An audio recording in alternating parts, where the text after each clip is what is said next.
Embake, sa gitna ng tigang na lupain ng Iraq, sumikat ang pangalang nagdulot ng takot, paghahari-harian at dugong tumatak sa kasaysayan, Saddam Hussein.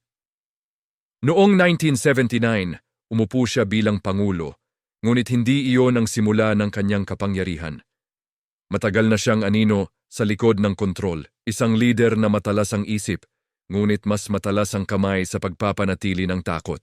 Yamantugo sa ilalim ng kanyang pamumuno, ang Iraq ay naging kaharian ng bakal. Lahat ng sumalungat, sinupil. Lahat ng nagtanong, pinatahimik. Isa sa pinakamadilim na kabanata ang Anfal Campaign, kung saan libu-libong Kurdish ang napatay, kabilang ang malagim na paggamit ng kemikal na armas sa Halabja.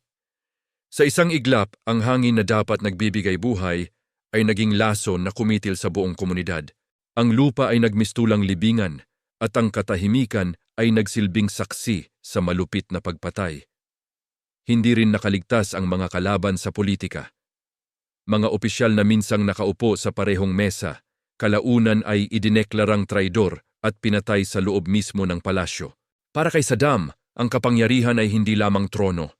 Isa itong hukay na dapat niyang bantayan gamit ang takot, puwersa at walang hanggang pagdududa. Habang lumilipas ang mga taon, lumubog sa digmaan at gutom ang bayan.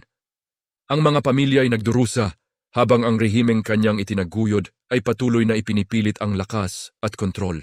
At nang tuluyang bumagsak ang kanyang pamahalaan, naiwan ang Iraq na durog, sugatan at hinahabol pa rin ang anino ng isang diktador.